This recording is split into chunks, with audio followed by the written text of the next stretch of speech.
warahmatullahi wabarakatuh. Hai anak-anakku semua, bagaimana kabarnya hari ini? Jumpa lagi dengan Bu Rini pada video pembelajaran IPA.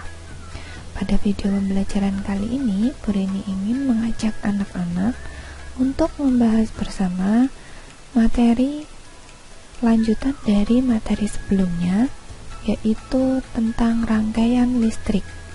Nah, rangkaian listrik ini nanti ada dua bagian. Yang akan kita bahas kali ini baru bagian pertama. Tujuan pembelajaran kali ini, Bu Rini ingin setelah anak-anak menyimak dan memahami video pembelajaran kali ini, anak-anak bisa memahami rangkaian listrik, komponen-komponen yang menyusun rangkaian listrik, dan juga jenis-jenis dari rangkaian listrik itu sendiri. Nah, rangkaian listrik itu apa? Rangkaian listrik merupakan susunan dari komponen elektroniknya, komponen elektronika yang dihubungkan dengan sumber tegangan listrik sehingga menimbulkan arus listrik. Di sini ada tiga komponen utama, yaitu komponen elektronika, kemudian sumber tegangan listrik, dan juga arus listrik. Kita ke komponen-komponen rangkaian listrik. Nah, rangkaian listrik sederhana yang Bu Rini sajikan di sini itu ada komponen-komponen utama yang menyusunnya. Yang pertama ada saklar. Saklar ini itu sebagai alat menyambung dan memutus arus listrik.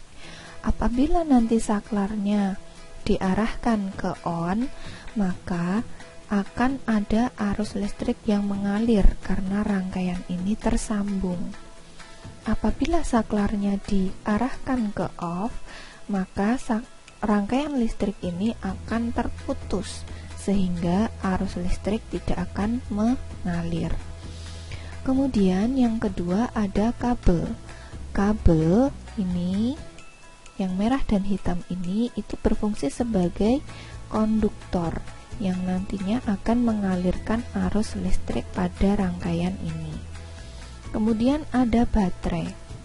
Baterai itu sebagai sumber tegangan yang akan menghasilkan arus listrik. Kalau arus listrik sudah mengalir, maka akan menyebabkan komponen selanjutnya yaitu lampu ini akan menyala.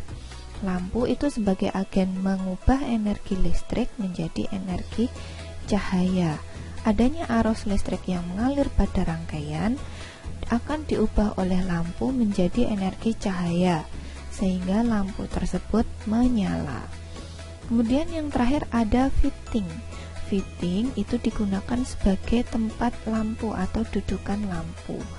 Fitting itu juga digunakan untuk menghubungkan konduktor-konduktor dari sumber arus listrik menuju ke komponen lampu itu sendiri. Nah, itu adalah beberapa komponen pokok dari rangkaian listrik sederhana. Kemudian jenis-jenis rangkaian listrik. Rangkaian listrik itu berdasarkan aliran arusnya dibedakan menjadi rangkaian tertutup dan rangkaian terbuka. Nah, rangkaian tertutup itu adalah rangkaian yang memungkinkan arus listrik bisa mengalir. Sedangkan rangkaian terbuka itu arus listriknya akan terputus sehingga lampunya akan mati. Untuk rangkaian tertutup itu lampu akan hidup karena di sana ada aliran arus listrik. Nah, rangkaian tertutup ini dibedakan menjadi dua, yaitu rangkaian seri dan paralel. Nah, di gambar ini itu adalah rangkaian paralel. Namun pada video berikutnya di pembahasan kita kali ini kita akan membahas khusus untuk rangkaian seri terlebih dahulu. Nah, tadi berdasarkan mengalirnya arus listrik, rangkaian listrik itu dibedakan menjadi rangkaian terbuka dan tertutup. Rangkaian terbuka itu saklarnya tidak terhubung sehingga tidak ada arus listrik yang mengalir pada rangkaian. Di sini anak-anak bisa lihat, ini itu adalah simbol untuk saklar. Kalau saklarnya terbuka, maka tidak ada aliran arus listrik di sana, akan terputus di daerah sini, sehingga menyebabkan lampu tidak akan mendapatkan arus yang penuh sehingga dia akan mati. Dari sisi sini itu bisa mendapat arus, tapi dari di sisi sini itu tidak, maka lampunya akan mati. Kemudian rangkaian tertutup itu saklarnya terhubung sehingga arus listrik dapat mengalir pada rangkaian. Nah, bisa anak-anak lihat di rangkaian tertutup ini, arus listrik itu mengalir baik dari sisi kiri maupun sisi kanan, sehingga membuat lampu akan hidup. Itu pada rangkaian tertutup. Kemudian rangkaian tertutup tadi itu bisa disusun dari beberapa komponen. Ada susunan seri dan juga ada susunan paralel. Seri itu yang bagaimana? Rangkaian yang disusun seri itu rangkaian yang disusun secara sebaris. Nah, ini bisa anak-anak lihat. Untuk rangkaian seri itu lampunya disusun berjejer-jejer. Nah, ini contoh ini lampunya 2. Nanti kalau lampunya 3, 4 atau 5 berarti ya disusun berjejer, sejajar. 1, 2, 3, 4, 5 dan seterusnya. Tidak ada cabang di sana.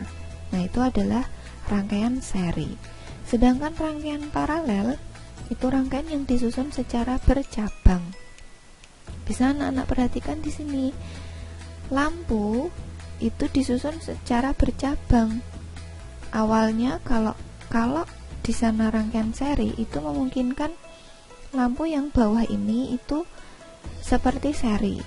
Namun karena paralel itu dipotongkan dari kabel di sini dan juga di sini.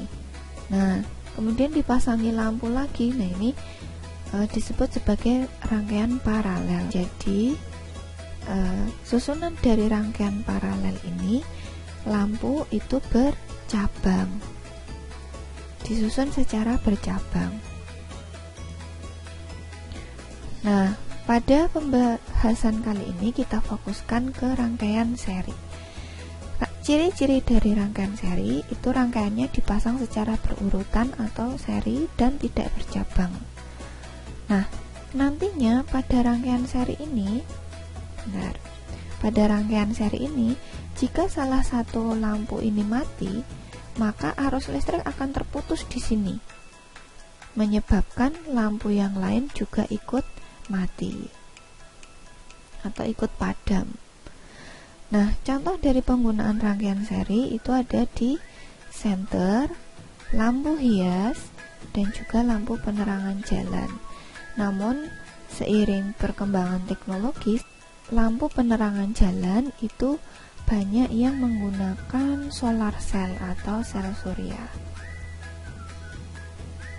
Nah, kelebihan dari rangkaian seri itu bisa menghemat biaya dan juga efisien di arusnya. Kemudian analisis kerusakan itu lebih cepat. Jadi kalau misal lampu seri itu mati, berarti ada salah satu dari lampu yang rusak. Kemudian arus listrik itu sama pada masing-masing komponen, sehingga tadi menyebabkan hemat biaya tadi ya, karena jumlah arus yang dihasilkan dari komponen-komponen itu sama. Kemudian kekurangannya, jika salah satu komponen mati, maka komponen yang lain ikut mati. Tadi sudah Bu Rini jelaskan, kalau salah satu lampu ini mati, maka menyebabkan yang lain juga ikut mati, karena di sana arusnya terputus. Kemudian energinya itu juga boros dan hambatannya juga besar. Nah, selanjutnya kita coba untuk membahas soal tentang rangkaian listrik seri. Coba anak-anak perhatikan pada rangkaian berikut ini. Pada rangkaian seri itu, jika lampu nomor 2 ini padam, maka apa yang akan terjadi pada lampu nomor 1 dan juga lampu nomor 3? Nah, Jika lampu nomor 2 ini padam, maka lampu nomor 1 dan juga lampu nomor 3 itu juga akan ikut padam. Kenapa? Karena arus listrik terputus di lampu nomor 2 ini, tidak tersambung, menyebabkan komponen lain yaitu lampu nomor 1 dan lampu nomor 3 itu ikut padam. Nah, itulah rangkaian seri. Nah, tugas anak-anak hari ini adalah ada dua jenis. Yang pertama itu dari LKS tema 3 halaman 30 dan 31. Kerjakan di latihan pembelajaran bagian IPA yang A, yang pilihan ganda saja, yaitu nomor 1 sampai 5. Kemudian yang kedua ada soal dari Bu Guru tentang rangkaian seri berikut ini. Nah, pada rangkaian seri tersebut, jika lampu nomor 1 padam, maka apa yang akan terjadi pada lampu nomor 2 dan lampu nomor 3? Nah, untuk soal nomor 2 ini silahkan ditulis di buku tulis IPA. Dibarengkan dengan nomor yang ini juga boleh. Jadi, jawaban dari LKS diletakkan di buku tulis bersamaan dengan nomor 2 ini juga boleh. Ya, dari Bu Rini cukup sekian dulu. Semoga anak-anak lebih paham lagi tentang rangkaian-rangkaian listrik, khususnya rangkaian seri pada video pembahasan kali ini. Dari Bu Rini, bila ada salah mohon dimaafkan. Wassalamualaikum warahmatullahi wabarakatuh.